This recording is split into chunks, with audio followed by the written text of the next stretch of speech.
It's a big win for the Oklahoma Sooners, who knock off the Michigan Wolverines behind a great performance from John Mateer. We'll break it all down in this instant live reaction here on Locked On Sooners.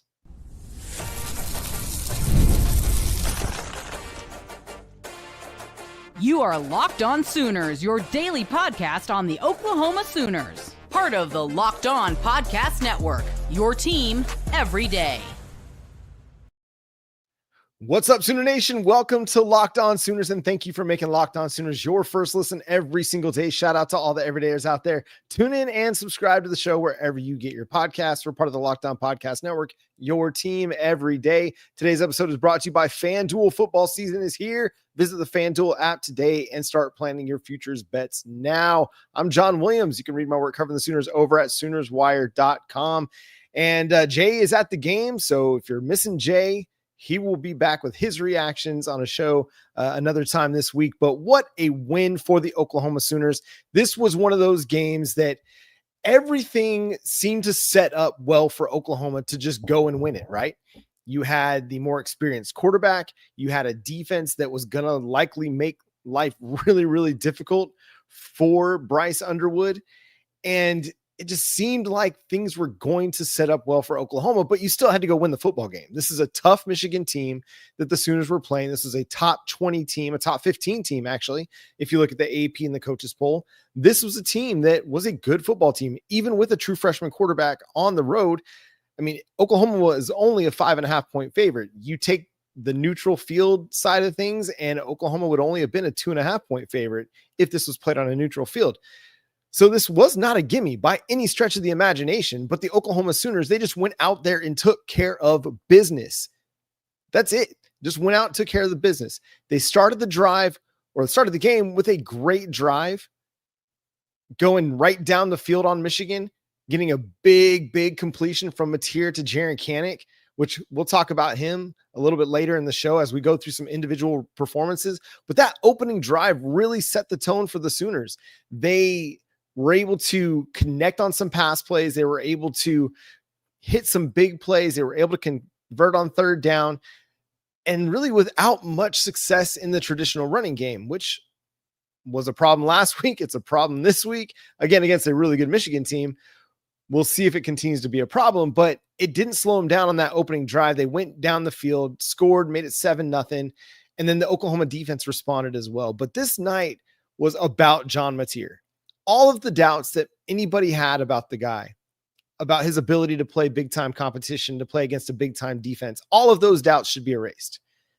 Whatever hesitation you had about John Mateer, or national analysts have had about John Mateer, again, not going to say to crown him the Heisman favorite or go give it to him right now or put him in New York right now, but any hesitation that you've had about John Mateer's ability to go play against a big-time defense, that should be out the window, down I-30 or up I-35, I should say, and flying down the prairie, because this guy went and put together an incredible performance. There were some overthrows. There were some bad throws. That interception was not a great one. He had some misses, but he was the heart and soul of this win for the offense. Absolutely the heart and soul of the win for the offense. He had 270 yards passing on 34 attempts, 21 of 34 for 270, a touchdown, and interception, completed 62% of his passes. He ran the ball 19 times for 74 yards and 2 touchdowns. A 350 yard, or almost 350 total yard performance, 3 total touchdowns. That's what you brought the dude in here to do. And he performed exactly like you hoped he would. We all kind of needed to see it. I think everybody thought that he would be good against this Michigan team. I don't know if anybody knew he'd be this good. I don't know if anybody knew that we would lean on him to run the ball 19 times in a game like this. But man, he did everything that you needed him to do. And there were moments where you were able to get a solid run. I'm not going to say a big run or a great run from like a Torrey Blaylock or a Javonte Barnes. You were able to get a little bit going here and there. But ultimately, this came down to, will John Mateer make the play? Will John Mateer be able to get the yards here? Will John Mateer be able to hit the pass right when you need it. Were there moments where, he was close to having some other interceptions? Absolutely. But as we've talked about on this show, Jay's talked about it, I've talked about it. We'd much rather have a quarterback that's going to throw the ball than one that's indecisive and unable to throw the ball. Is he hitting some tight windows? Yeah. And is he missing on some tight windows? Yeah. But you take a lot of good, which there's a lot of good that came from what John Mateer was doing tonight with some of the missed throws, the overthrows, the interception. The guy had interceptions last year. That's not a new reality for John Mateer. He's going to make some throws that you're like, oh my gosh, I can't believe he threw that. But that's what you get from a gunslinger, a guy that's going to throw the ball. If we wanted somebody who was going to be afraid to throw the ball, then we'd go back to what we had last year. But John Mateer laid it all on the line in a big time opportunity on primetime television on a day where Saturday or ESPN College Game Day was there in front of a packed house with standing room only tickets being sold inside Gaylord Family Oklahoma Memorial Stadium. John Mateer was everything you wanted him to be. And I think he can be even better because several throws there, and we can dissect this in more detail on Monday and Tuesday shows, but several throws, I think maybe he just wasn't putting everything into. He was trying to be a little too perfect when he just needs to sling that ball and needs to throw it and get it down the field.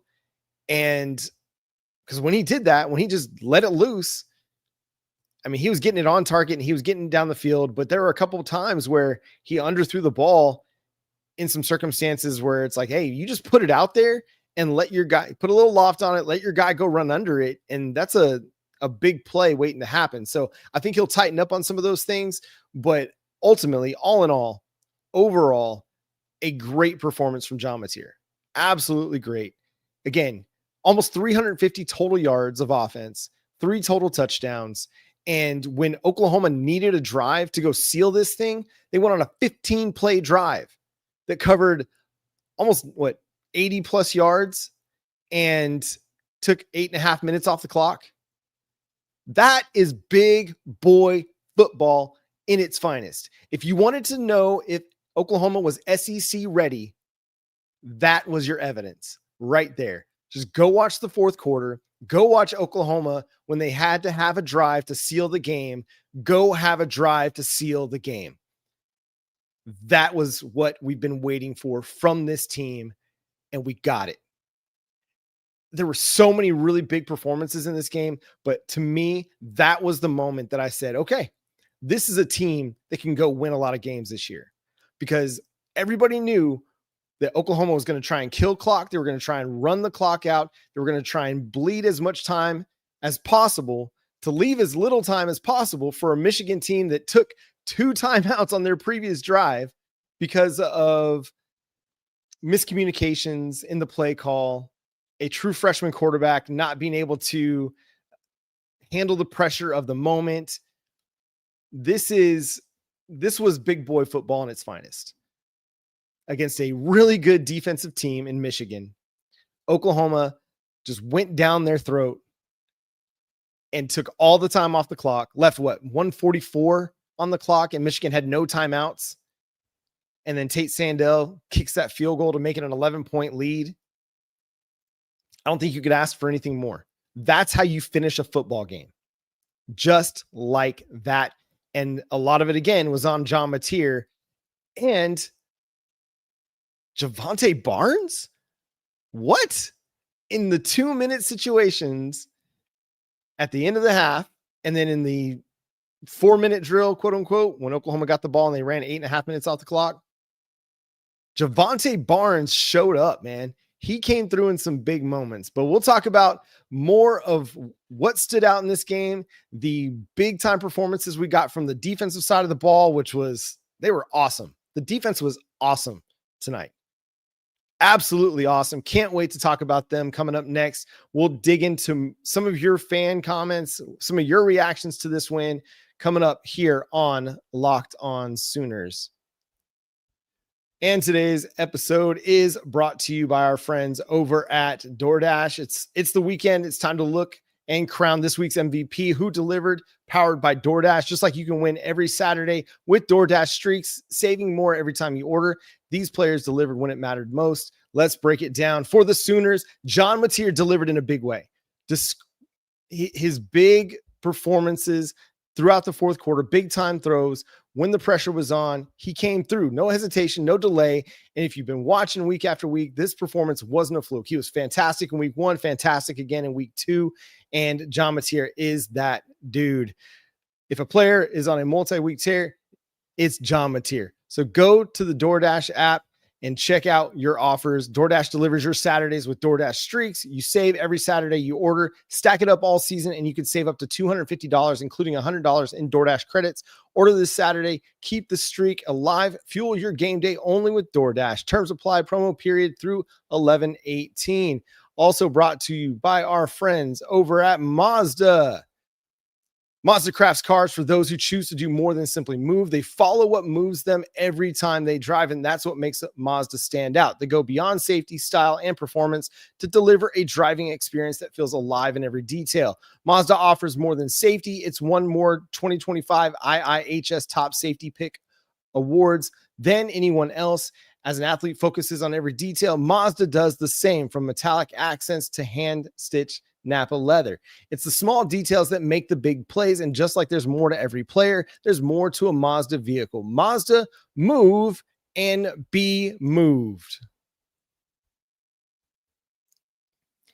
Again, thanks for making Locked On Sooners your first listen every single day. Shout out to all the everydayers out there. Tune in and subscribe to the show wherever you get your podcasts. We're part of the Locked On Podcast Network, your team every day.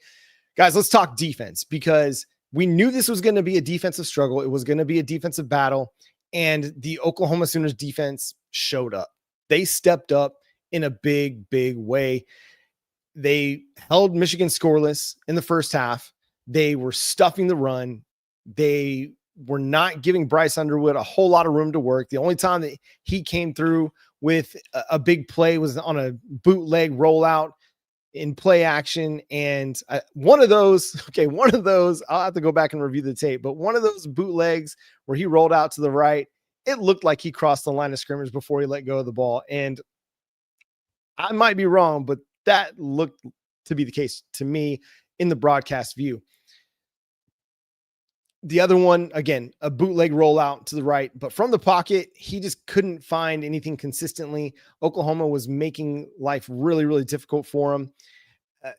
In the run game, Justice Haynes, he had the one big run for 75 yards to start the second half. But other than that, Oklahoma held them to like less than 3 yards per carry. They had 71 yards of rushing. If you take that 71-yard run away on 31 carries, like, Oklahoma's run defense absolutely dominated a team that's known for running the football and has had a lot of success running the football regardless of who's in at quarterback. So, I mean, that was a big, big time performance. You knew your interior needed to play well. You knew your second level guys had to play well, and they did. Aside from that one bust where they caught Oklahoma in a bit of a counter over, and Oklahoma over pursued a little bit. I say a little bit, a lot. The linebackers got caught floating to the defensive left side. Peyton Bowen, Robert Spears Jennings got caught, pinching in a little bit too much. And Justice Haynes, being a really good running back, was able to find that cutback lane and was gone. And there's a reason why he had 2 50-yard runs in week one, and then he had a 75-yard run this week. I mean, the dude can create big plays in the run game, and Oklahoma stuffed him for most of the night. Again, you take that 75-yard run away, and his line looks a whole lot different. He had, I'm going to see if I can do some quick math. He had 50 yards rushing on 18 carries. If you take that 75-yard run away, that's great. Like, if you can slow down somebody's RB1 to that kind of a performance, that's awesome. Very, very strong performance by the Oklahoma Sooners run defense. The second level guys, Kobe, Kip, Kendall Daniels, I thought were great in at linebacker. Owen Heineke. Oh my gosh, dude, where did that come from? The guy had the game of his life against the Michigan Wolverines. Maybe it's because he's an Ohio State guy too, because he was at Ohio State commit to play lacrosse, actually was there to play lacrosse, and then transferred to Oklahoma to play football. Maybe still has a lot of that Michigan hate inside of him. I know that Reggie Powers was geeked up for this one as well, but Owen Heineke, that dude made so many plays. He stopped, Bryce Underwood short of a first down on one play that I think turned into a little bit later in that drive. It just kind of slowed them down. He could have had a bigger run, but Heineke slowed him down. Heineke on a third down, like key third down in the fourth quarter, had a pass deflection that was awesome. Like, again, just making plays all over the place for maybe some of the things that didn't go well in game one. He was great on Saturday night. And that's part of the whole linebacker crew. Like, take away Samuel Masigo's roughing the punter penalty. On defense, Samuel Masigo was great. Kip, Kobe, they were all great. That 4-man linebacker rotation was fantastic. Can't speak enough of them. Kendall Daniels, dude, did you just need to go play for a defense that actually gave a crap?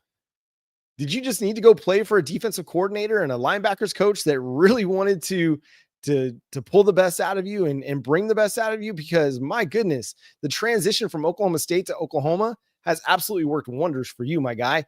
The hit that you put on in that wide receiver screen in the first half, I think it really made every Michigan wide receiver and running back really second guess if they wanted to catch that screen pass. Because after you hit the receiver on that play, the very next play, it was like a 3rd and 14 or something like that. They try to run that bubble, that tunnel screen over to the other side, and the dude drops the pass. And it's because you absolutely lit him up. And they didn't want any part of that anymore. And I don't remember them really going back to that much in the second half. Oklahoma, and the way that they cover those screens on defense on the perimeter, it makes teams have to go away from it because they can't deal with Oklahoma's speed and their physicality. I don't think that they had a positive gain. If they did have a positive game on, or a positive gain on a screen, it might've been like a 2-yard gain or something like that. But no, man, Kendall Daniels, he was awesome as well. And then in the secondary, again, aside from like the over pursuit on the Justice Haynes run, and they left a wide receiver here and there open a little bit more than what they would like, I'm sure, when they go back and watch the tape. I thought the secondary played pretty well. Even on the Donovan McCulley big reception in the second half, Robert Spears-Jennings was right there. He was right there to make a play. I just don't think he knew that the ball was in the air, because he did turn his head around. He just didn't see the ball, and he's actually in really good position to create the incompletion. He's in decent phase. He's not going to get a pass interference, I don't think, because it's a little bit underthrown, but Donovan McCulley just makes a great play. And so, like, Bryce Underwood, he's a good quarterback, and I think he was looking for things down the field. He just couldn't find anything because the coverage was too good. And when maybe the coverage wasn't great, there was so much pressure coming from the front seven that he didn't have time to get the ball off. And so, I mean, defensively, like from front to back, it was another great game for this team. And this is the defense that we think, hey, you might be able to go and make some big time noise in the SEC this year. Are you going to play quarterbacks that are a little bit more effective down the road? Yeah, you're going to play Garrett Nussmeier. You're going to play Lenora Sellers. You're going to play Arch Manning, who I think is at this stage in his career, a better quarterback than Bryce Underwood. You're going to play Jackson Arnold, who I think is a better runner right now than Bryce Underwood is, or at least a more confident runner. You're going to play, Austin Simmons, who's had a really good start to his first year as a starting quarterback. But yeah, you're going to have to continue to get better as a defense. But again, it was a really good defensive performance. You continue to build on that, and you're going to slow a lot of teams down. And I don't know if you're going to see a defense maybe as physical up front. You probably will. There will be some really good defenses you'll face, but you answered the call. You answered the bell, and Oklahoma performed. Again, we'll talk about some individual performances coming up next year on Locked On Sooners and go through some of your comments here. There's a lot flying through. I'll try to scroll back and see if I can find some and react to them, because I appreciate you all here in the chat. It's fantastic. And we're going to interact with some of those as well. We'll do that coming up next here on Locked On Sooners.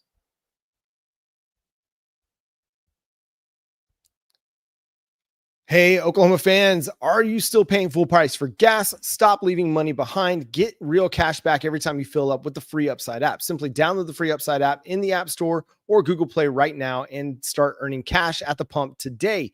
Use our limited time promo code FOOTBALL and get an extra 25 cents back per gallon on your first fill up. You could make up to $300 a year just from buying the gas you already needed. At first, we thought it was too good to be true, but it's totally legit. Real people are getting paid just to make their daily commutes, and you can too. Plus, you can cash out anytime to your bank account, PayPal, or an e-gift card for Amazon and other brands. So don't let this offer drive on by. Download the free Upside app now. Again, using our limited time promo code FOOTBALL for a limited time 25 cent per gallon bonus. That's promo code FOOTBALL. Offers vary by user and location. Go to upside.com for terms and conditions. We're also talking to you about FanDuel. The NFL season is here, and FanDuel is making sure you're ready for kickoff with a can't miss offer. Right now, new customers can bet just $5, and if your bet wins, you'll get $300 in bonus bets to use across the app. We like FanDuel because it fits however we like to bet. Player props, building a game, same game parlay, or even jumping in live as the action unfolds. It's quick, easy, and the best way to add a little more energy to Sundays. So are you ready to play? Download the FanDuel app by visiting FanDuel.com to get started. That's FanDuel.com to place your first $5 bet. Again, thanks for making Locked On Sooners your first listen every single day. Shout out to all the everydayers out there. Tune in and subscribe to the show wherever you get your podcasts. We're part of the Locked On Podcast Network, your team every day. Spent the first segment talking about John Mateer, but man, what a performance. For those of you that are just joining the live show, he did everything for this offense. Almost 350 total yards of offense, 3 total touchdowns. He was fantastic in the run game. Had a few throws that I'm sure he'd like back and he'd like to deliver a little bit more accurately. But all in all, he did everything that you wanted the guy to do when you brought him over from Washington State. And I think he answered the question of what's he going to look like when he has to play against a big time defense. He answered the bell and he played a great game. The interception, not great. Some of the underthrows, not great. Some of the overthrows, not great. But again, 62% completion, 270 passing yards. He ran for 74 yards on 19 carries. You put the ball in the dude's hands and he went and won you a big time top 25 football game against a really good defense, a really good defensive coordinator. And he played his heart out, absolutely left it all on the field and put out a performance that I think everybody could be proud of. And if you were waiting to see what John Mateer would do against a big time defense before jumping on board the John Mateer hype train, welcome. We're stopping at the station. We're opening the doors. We're tooting the horn, yelling, all aboard, John Mateer hype train coming through. Feel free to jump on board because this is the type of performance that can kickstart a Heisman campaign. I'm not going to say he's going to win the Heisman. I'm not even going to say he's the front runner for the Heisman, but this is the kind of performance that people will look back on in November and December and remember John Mateer, touching the ball, 50 times in this game. He had 34. He had 53 touches, pass attempts plus carries for 244 or 344 total yards and 3 touchdowns against a good Michigan team. Again, a team that was ranked in the top 15 of the USLBM coaches poll and the AP top 25. That's a good win. I don't care that it was a true freshman quarterback. That's a good quarterback that's going to continue to get better. I don't care that you were at home. Shout out to the fans. You made that home environment really, really difficult for the Michigan Wolverines. So much so that they had to take a timeout. They basically had to concede on a second and long, third and long situation deep in their own territory. You made life really, really difficult. And that's the kind of SEC environment that is going to help you win football games. So shout out to Sooner Nation because you put out a fantastic performance from start to finish. From yesterday when ESPN College Game Day kind of got kickstarted and the lines were forming, and fans were out there on the Oval and just getting excited and getting started to Saturday morning. And all throughout the day, Oklahoma fans showed up and showed out. And the Oklahoma football team, they provided the return. So shout out Sooner Nation for your performance. Offensively, I want to talk Michael Fasusi first. It was clear that in the first half that this dude is ready for big time ball. If there were any concerns about starting a true freshman at left tackle, I think those should be wiped away as well. He played really well, especially in pass protection. He, along with the rest of the Oklahoma Sooners offensive line, has to continue to get better in run blocking, creating in the run game. But as a pass pro team, they were really, really good. It was only until late in the game, third and fourth quarter, when Wink Martindale started sending more and more blitzers at John Mateer, did things start to kind of deteriorate a little bit. And a lot of that was on the right side of the offensive line, where Fabechi was and Derek Simmons was. They were throwing a lot of blitzers that direction. I only saw one time where I feel like Michael Fasusi got beat cleanly. So shout out to Michael Fasusi for that performance. I mean, we were all anticipating it. We were all looking forward to what he was going to do when he got the start. And man, he was awesome. Absolutely awesome. Looked great. Other great performance, Jaren Kanak. The dude's a tight end. I mean, the dude can ball. I'm not even going to hesitate to just say it. I mean, the guy can play. He had 5 catches for 69 yards in this one, a 31-yard reception, that big one in the first quarter that gave you the momentum and led you into the end zone. Like, that was a huge play. It was 3rd down, 3rd and 8 or 3rd and 9 or something like that. And he came up with a big time reception. You drop that and maybe you don't go on. I mean, maybe you're not going to take the lead because you're going to punt it away.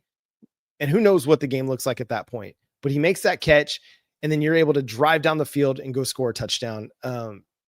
Phenomenal play. Even late in the game, they're trying to do some quick game stuff and get people going in the flat. I mean, he made a number of catches inside of 10 yards, and then, or sometimes around 5 or 6 yards, and then made a guy miss and went and picked up a first down because of his athleticism and then his toughness. In the blocking game, I thought he was really good too.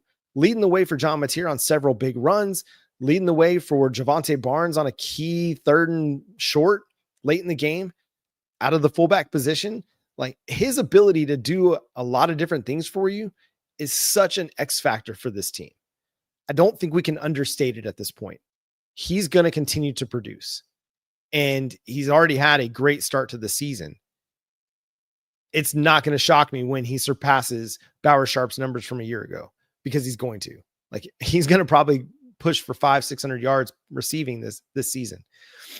Other offensive performances, I thought the offensive line was pretty good in pass pro. They had some things that they needed to clean up from a protection standpoint, especially when Michigan really started unhurling pressure on John Mateer. But all in all, I felt like he had enough time at times to make plays down the field. And when it wasn't there, they were giving him enough time to escape and find room on the outside. So I thought the offensive line played a solid game. Again, has to continue to get better as a run blocking unit. And hopefully they will over the next couple of weeks with Kent or Temple coming up next. Maybe that's a time where you get a chance to figure some things out. And it was a mostly new group. You had Michael Fasusi at left tackle. You had Heath Ozaida in at left guard. Jake Michaela got the start at center this time. And then you had Derek Simmons at right tackle. I'll be fascinated to see what happens next week against Temple. Do they have a different combination? Do they settle on this 5? What's Michael Fasusi's deal? Because he went off limping late in the fourth quarter and had to get replaced by Jacob Sexton. Hopefully that's not a serious deal. He was able to run off the field with a bit of a skip and a limp. So we'll see. I'll be curious what he does there. Deion Burks, I mean, he was eating them alive in the first half. He had like 5 or 6 catches for 90-something yards in the first half. Ended with 7 catches, 101 yards, and a touchdown. Not as active in the second half, but still a really strong performance that got your offense going in the first half. So big performance from him. Again, I think if Mateer puts the ball out there a little bit better on some throws, then there's a good chance that there's a good chance that maybe he has an even bigger day than that. Other offensive performances, Isaiah Satania, man, some good, some not so good. He had that big, catch and run down the sideline that was huge, but also had the muffed punt that was not so great. So an up and down day for him, kind of like last week. He had a couple drops last week that really limited his ability to break out. Had a key drop on a third down in the first half of this game. So that's going to be one of those players. It's like, you might get a great play out of him. You might get a play that you're like, come on, man, like button it up, a little bit. Running down, Keontae Lewis had 3 catches for 36 yards. He had a couple really nice first downs. In the run game, it was a lot of a mixed bag. It was, Jaden Knott got 4 carries for 9 yards. Like, that's going to be one of those things. Like, what is up with Jaden Knott? How come he can't get going? Is it the scheme? Is he not a scheme fit? That one's becoming really curious. Torrey Blaylock, 9 carries, 24 yards. He looked good at times. And then, second half, late in the game, he, had a hard time finding running room because they were really leaning in on the run. And aside from the quarterback run game, he was having Oklahoma couldn't really get much going in the run game aside from the quarterback run game. But Javonte Barnes, he was the best running back on the night, 6 carries, 24 yards, not a huge line by any stretch of the imagination, but again, in the first half, 2-minute drill, he has a big run that helps keep the drive alive. I think he had a big first down run and then followed that up with a first down run. And then in the second half, he had a big catch on a third down when Michigan brought the blitz. Mateer just kind of lofted it up over the defender, and Barnes was right there making a nice catch and had a nice run after that, and then had a couple really nice runs. In the fourth quarter, again, a 3rd and short, Javonte Barnes behind Jaren Kanak just busts it through the line and picks up that first down. Like, tough running. It wasn't always great again, but you got enough first downs and you got enough yards to keep the ball moving down the field and killing clock. And so solid performance by Javonte Barnes. Defensively, Jaden Jackson had a sack. Him and Samuel Masigo combined for one. Absolutely bullied the Michigan left guard and then shrugged him off and then went and got Bryce Underwood. Great play there. The Kobe and Kip also really strong performances. Owen Heineke, I talked about him a little bit earlier. He had 7 tackles. He led the team in tackles. Had a tackle for loss and a pass breakup. Kip Lewis, 6 tackles. Peyton Bowen, 6 tackles. And then Robert Spears-Jennings, 5, Kobe McKenzie, 5, Dominic Williams had 5 tackles. David Stone had 4 tackles in this one. Like, Dominic Williams and David Stone played really, really good. David Stone made a nice play on a screen play that they ran wide, and he was able to chase it down on the side. Like, really good effort plays from David Stone and Dominic Williams. Dominic Williams got called for that holding penalty in the first half, which was like, come on, like, really? That run was getting blown up regardless of whether or not he held or not. So I don't know about that. But yeah, defensively, like front to back, it was a really, really impressive performance from the defense. Want to go through some of your comments here. So we'll take a look here and see what we had to say. A lot of great comments in the chat. So thank you for being a part of it and joining us here. Let's see here. Ryan from France, he woke up at 4:30 in the a.m. and caught the fourth quarter. That long drive was a thing of beauty. Not sure what Sharon Moore was doing with those 2 wasted timeouts, though. Yeah, Ryan, you're absolutely right, man. He took the first one. I was like, man, that's gonna hurt later. And then 2 plays later, took the second timeout. I'm like, you might have been better off just taking the 5-yard delay of game penalty and eating it, because that hurt. You not having any timeouts, not being able to really stop the clock until minute 44 left in the game. That was tough, man. That was a really tough one.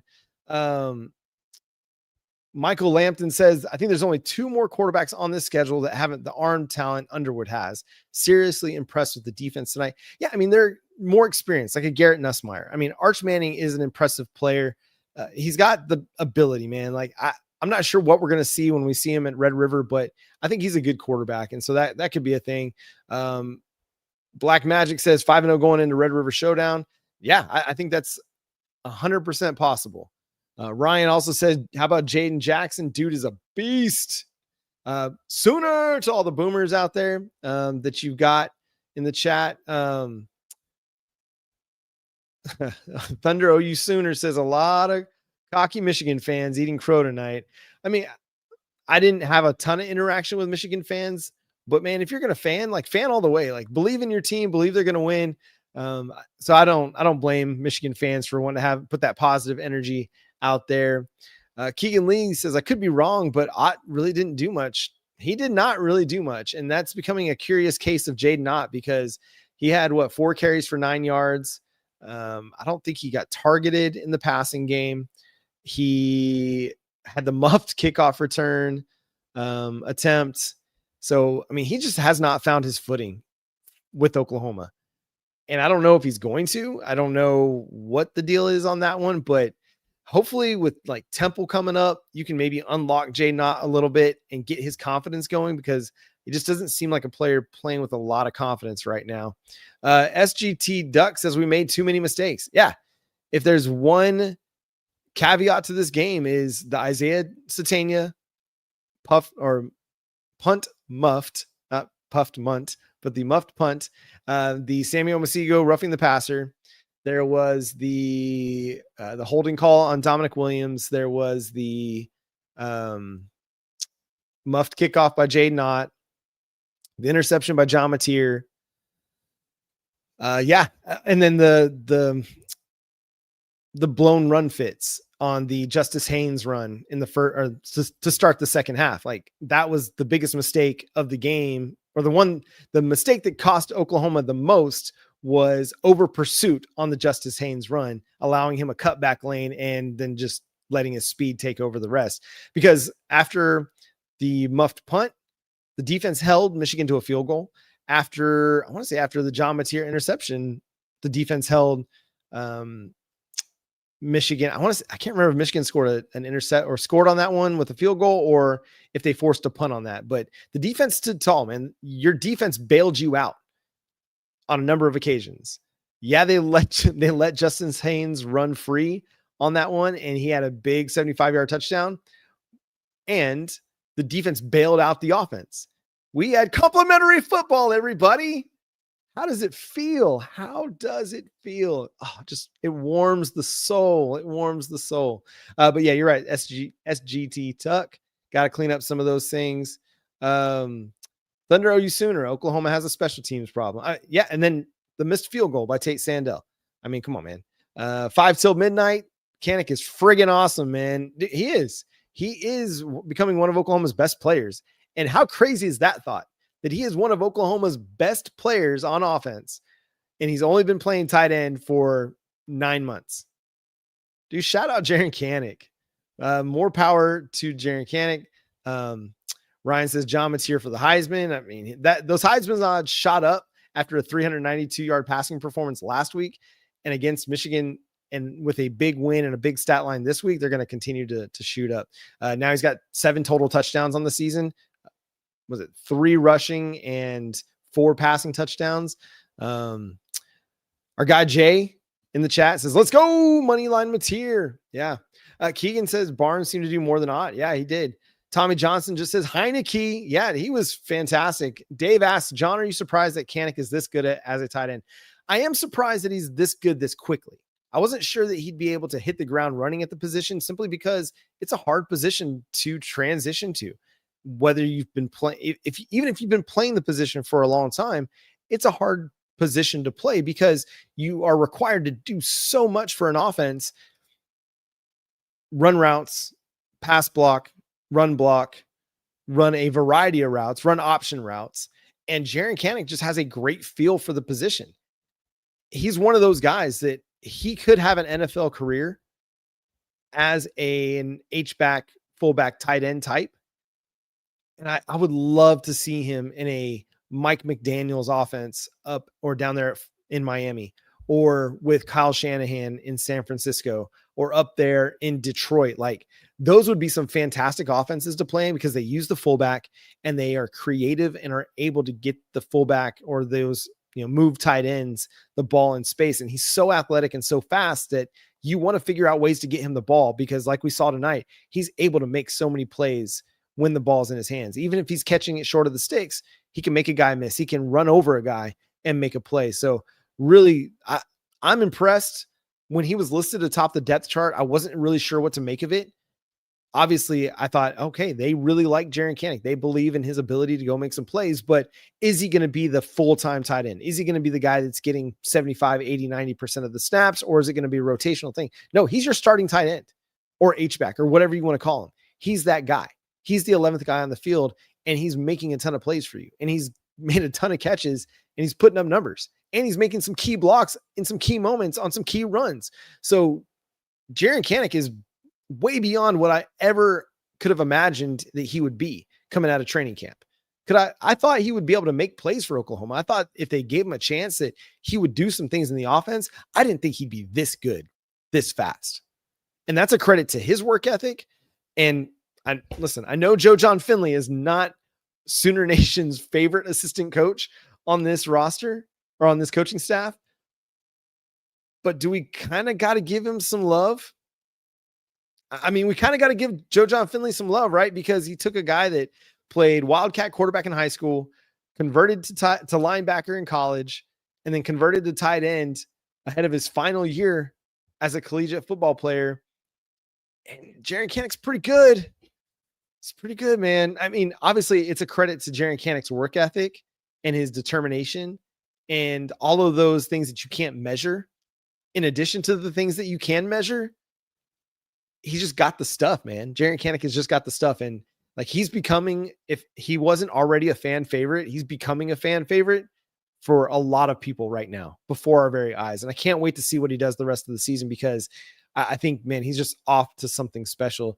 Jesus Freak says, I love Mateer, but he could have easily had 3 to 4 interceptions tonight. He threw high a lot. Boomer Sooner. Either way, Boomer Sooner, Jesus Freak. No, you are on point, man. There were several throws that were like, oh, that could have been picked. Oh, that could have been picked. That could have been picked. You mentioned he was threw high a lot. I think he overcompensated a little bit and he started throwing a little short.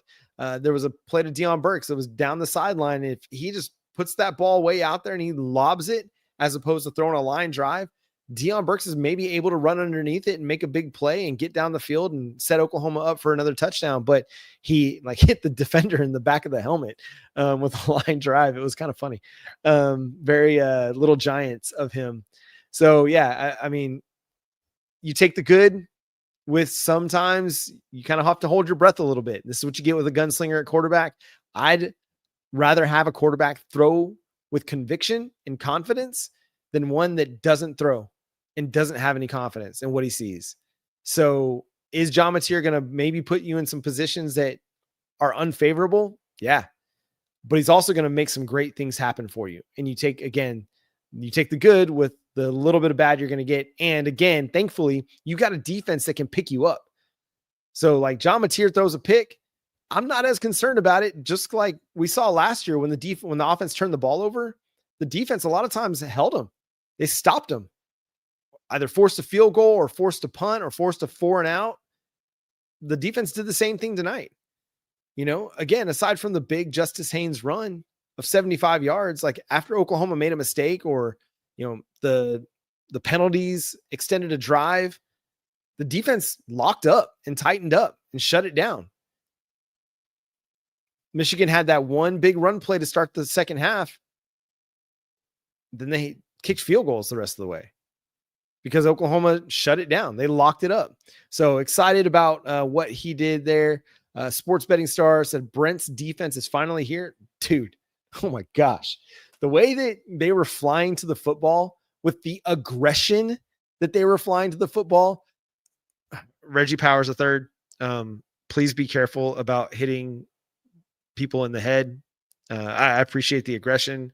Also, with a different crew that was a little bit more on top of things and not so delayed in their responses, that could have been targeting, because my guy, he came with some physicality, but everybody did. Everybody from front to back playing physical defense, playing fast defense. When you play fast and you play physical and you play hard, you might make a mistake or two. You might get caught out of position here and there, but more often than not, even if you're wrong, you're going to be right because you're playing so hard and playing so fast. So, man, absolutely love the identity and the DNA of this defense. It's so stinking fun to watch. Like, even when, Michigan lined up for that 4th and 1 at the end of the game, and they're in their 2-minute drill, and they're like, oh, they're going to try and run it and see if they can sneak a first down. Not even close. Like, Oklahoma blew it up. I don't know how many times Oklahoma blew up a run play for this Michigan team. A good Michigan running team. Like, this is a team that's going to run the football, and they're going to run it a lot, and they're going to run it well. And not just get big chunk plays, but they're going to get 6, 7, 8, 9 yards, and they're going to gash teams. And I don't know how many times Justice Haynes got hit in the backfield on runs, but it was a lot. And I mean, he made things happen even after getting hit in the backfield, where he was able to pick up 2, maybe 3 yards sometimes after contact. But man, the Oklahoma defense was just on top of it all. They beat up Michigan's defense or offensive line. And I was very high on Oklahoma's defensive line. I didn't think that they'd be able to dominate in the way that they did, because they absolutely dominated them. The stat line may not show that because of the big 75-yard touchdown run, but the Oklahoma defense absolutely dominated Michigan's offensive line. That's a defense that you can win with. You can win big with. Not just win 8 games, not just make a bowl, not just contend for a playoff. No, man, that's a defense you can win big with. And I've been skirting around this for a while, but this defense can win a lot of games for this team. And now you've got an offense that can go win too. Feels good, doesn't it? Feels good. Lego front 01. I think the fact that we left at least 2 touchdowns off the board is being overlooked. Not by me. I mean, those were big, big moments that Oklahoma missed out on, like whether it was an underthrown ball, an overthrown ball, the interception, the muffed punt. I mean, we gave some drives away.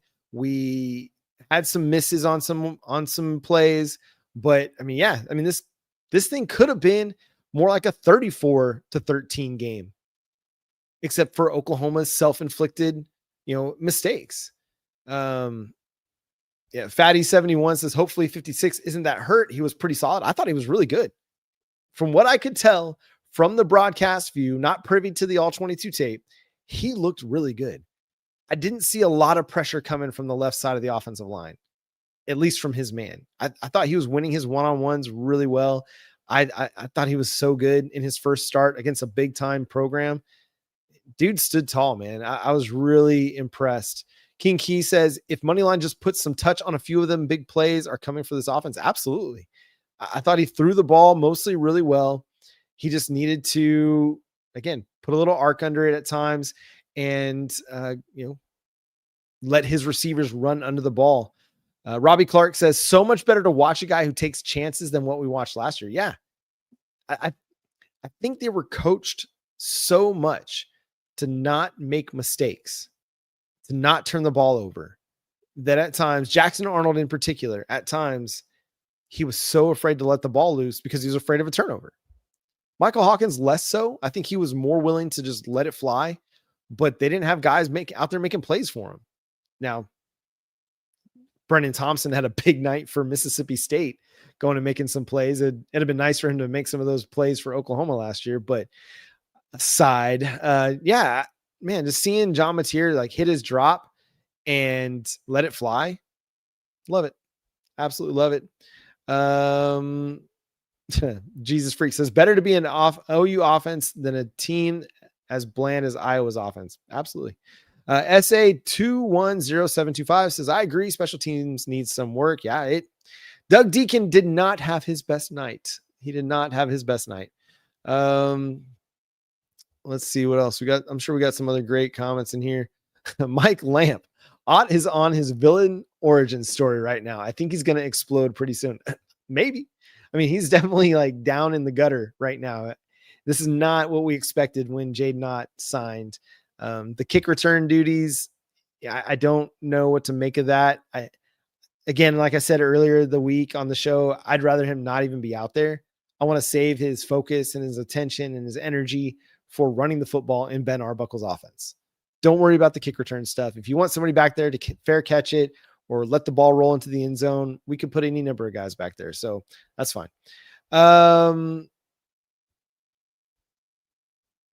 Let's see here. We're going to continue to find some more. Java Cool Man. What's up, Java Cool Man? I like me some Java too. That's pretty cool, man. Johnny Mateer is our guy. I completely agree. He was fantastic. He did everything you wanted your quarterback to do in a big time game like this. And he won. Made some really good throws, made some really good decisions on the run. I mean, he had that 19-yard run in the fourth quarter where it looked like it was trying to go left, and he just kind of like slowly kept working right, and bounced it right, and then was able to find a crease and work his way up the field and break some tackles and stay in bounds. Football IQ, stay in bounds and keep the clock running. Great performance from John Mateer. Trying to think of anything. We see any more here. A lot of great comments tonight. Joe Good says Owen Heineke has played awesome 2 games in a row. They need to keep playing him, and I think they will. I mean, they're playing a 4-man rotation at linebacker, and he's part of that rotation. So I think you're going to continue to see more and more of him. I look forward to seeing the Pro Football Focus snap counts, because it seemed like he was out there in a lot of key situations and he was making big plays. King Key says definitely Owen is a good player. Isaac Haskins says Heineke is a dog. He made some dog plays. I mean, again, he kept Bryce Underwood short of a first down on a scramble. He had a pass deflection in a key moment. Big time plays, big time plays. Sean just says, just what a great game. Yeah. Well, it delivered, right? It delivered. There was so much buzz, so much hype, so much anticipation for this game for 9 months, all season, all off season. And then in particular this week, that you were just excited for this game. I know I was sitting on the couch with a lot of anticipation, a lot of energy, a lot of like tension, even as I'm getting ready for this one. I'm out at the soccer fields a lot of the day with the kids, and even just like in between games, I'm like, man, I cannot wait for this game tonight. It's going to be super fun. And it was a fun game. The crowd was again phenomenal. The team played well. The defense was fantastic. There were big plays. There were big hits. It was just a perfect, I mean, there's fall weather out there. I mean, perfect. Just a perfect football Saturday for Oklahoma. Let's see here. Trying to think if we see anything else. American Miles says we just need to establish our run game, get these big game jitters out of there, establish our kicking game, and control the line of scrimmage, and we will win the championship. I love it. Salute to you, American Miles. I mean, I like the bold confidence. I love that kind of stuff, man. Why not? Why not Oklahoma, right? Because the defense is good. Your quarterback is good. Your offensive line is good in pass pro. You've got receivers that can make plays. Just get your run game figured out, and maybe you can figure some things out. Michael Hammond says, aside from the 75-yard scamper, Michigan only had 200 yards of total offense. Now, you hold a team like Illinois State to that kind of number, and you're like, whatever. You hold Michigan to 200 yards of total offense, that's pretty good. Now, obviously, you got to include the 75-yard run. That is the play that happened in the game. I'm not going to completely erase it from everybody's memory bank, but that was one of those ill-timed moments for Oklahoma. It was the one moment that they lost discipline. They ran out of their keys and they got caught. And if you're not playing sound, fundamental, disciplined football, then you're not going to be able to slow run games down at all. Hey, Michael. Hey, appreciate you being in the chat. Yeah, dude. I'm glad you're doing well. It was a pleasure. We don't force turnovers. That one's going to be, I'm going to hold on this one just simply because I don't think you've played quarterbacks that are going to put the ball in harm's way very much. And you may not play a quarterback that puts the ball in harm's way until you play a team like, Garrett Nussmeier. So much of it is,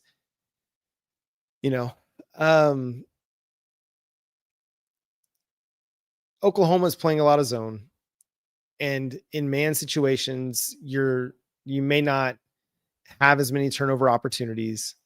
So I don't know. I'd like to hold that one back for now and see, because this is a team that did create a lot of turnovers last year. They were pretty good at it. We'll reserve judgment on that one, I guess is what I'm trying to say. Yeah, Zach, Bryson Justice going at it on the sideline.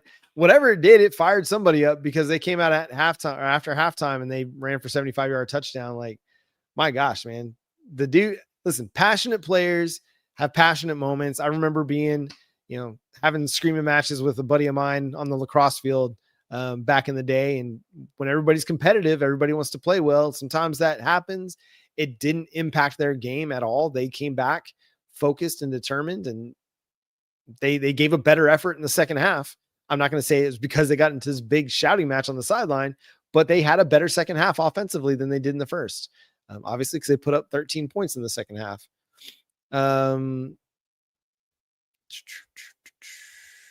Just looking through these comments and see if anything else really stands out. But no, man, just a great week too. I think to start the season 2-0 is a great place to be. To have now a game against Temple, and then you've got like 2 weeks to prepare for Auburn, or is it Auburn? I think it's Auburn, then a bye. I can't remember exactly, but you've got Temple, you got Auburn, you got Kent State. You've got a great opportunity to be 5-0 before the Red River Showdown. I don't think that that's a stretch at all. I think, honestly, it's going to be 5-0 Oklahoma, 4-1 Texas, because I think they go into Gainesville, and I think they beat Florida, who lost to USF, University of South Florida, beat the Florida Gators on Saturday, 17-16. Just absolutely crazy. Billy Napier may not be long for the job. I thought he coached himself off the hot seat last year. Well, he might have just coached himself back on the hot seat with that performance. But yeah, I'm thinking Oklahoma's 5-0, Texas is 4-1 going into the Red River Showdown, and likely you're going to see a game between 2 top 10 teams.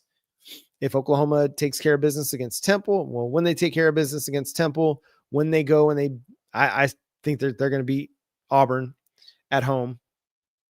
When all these things happen, you're going to probably be a top 10 team. And that's going to create another fantastic matchup between Oklahoma and Texas in a coin flip game, in a game that I think Oklahoma can win. I've said it. I've said it before, and I'll say it again. It's a game Oklahoma can win. They played a game like this today where they held a quarterback in check, and I feel good about being able to maybe not limit Arch Manning to a 9 of 24 passing performance, but at least limit some big plays and make him drive the field on this team. And so these next few weeks are going to be big for building out this season and making this season everything that it can be. And there's everything in front of Oklahoma to go and do something big. Just keep winning. Just keep winning. For Brent Venables, huge win, man. Absolutely huge win. All eyes of the college football world were on Oklahoma. There was nothing else really going on. Yeah, Arizona State, Mississippi State were playing a game. Okay, it's fine. I hope you guys enjoyed your cowbells. But this was the game of consequence. This was the game of significance. This was the game that had college football playoff implications. Yes, a September 6th game has college football playoff implications, because you win this one and you go 10-2, you're in the playoff. Or you go 9-3, and you're going to have a very strong argument for making the playoff, because you won this game against Michigan, a top 10 or top 15 team. But for Brent Venables, it was huge, man. He needed to have this one. This is one of those games where when you're the favorite, you got to win. And not only did they win, they covered the spread. Great teams, or good teams win, great teams cover. And Brent Venables put together a really good game plan for stopping Michigan's offense. And I thought, in totality, the team had a really good game plan. They were able to make some things happen offensively. They got the lead that they wanted to get, which is not something they were getting very much of last year. And when they wanted to slow the clock down, they slowed it down. and they were able to take the air out of the football, kill 8.5 minutes off the clock. That's complimentary football right there. You don't need to score. You get 3, great. You get 8, even better. You get 6, even better. But the 8.5 minutes off the clock is the key part of that. And that they got that, and then they were able to get 3 and make it an 11-point game. Perfect performance there in the fourth quarter for the Oklahoma Sooners. But from a game management perspective, I thought they were flawless. I have no qualms with the way that they managed the football game.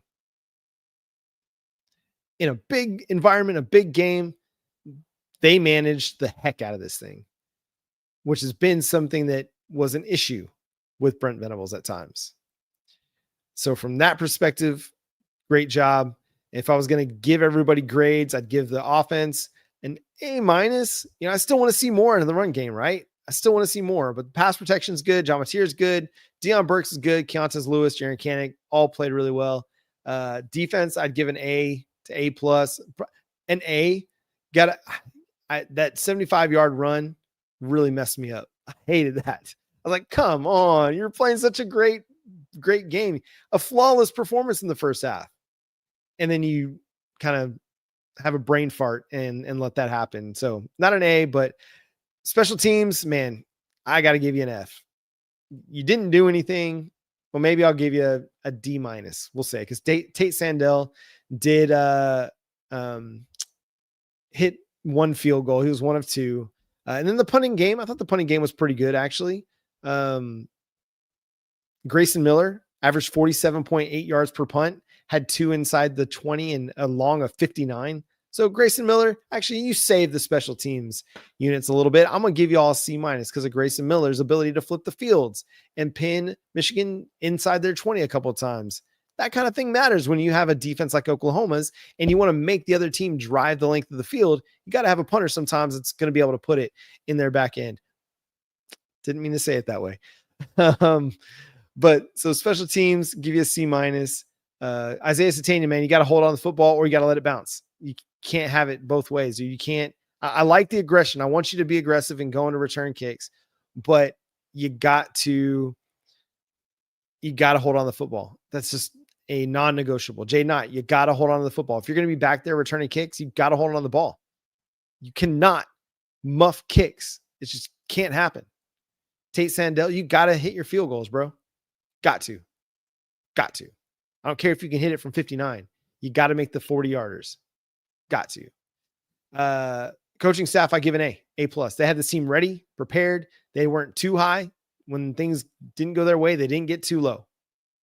They stayed right in the moment and they battled throughout and they put together a really good performance. So strong performance all the way around. We'll continue to break down this game over the next couple of days here on Locked On Sooners. So make sure you subscribe to the show wherever you get your podcasts. We're free and available on all podcast platforms and on YouTube. So hit that subscribe button, hit that notification bell to let you know when new episodes drop. On Tuesdays, we go live after Brent Venables' press conference to kind of break down everything that he discussed and talk about some of the top storylines for Oklahoma. We do that here on the Locked On Sooners YouTube channel. But we have shows for you all week long. We'll get you ready for Temple next Saturday. And Jay, he'll be back to give his reaction to Oklahoma's win over the Michigan Wolverines. Thank you so much for being here and being a part of the chat. It makes it so much more fun to interact with you all, see what y'all are talking about, and respond and react as well. And again, thanks for making Locked On Sooners your first listen every single day. But until next time, for my buddy Jay, I'm John Williams. We'll talk to you then. Boomer Sooner. Boomer Sooner. Boomer Sooner.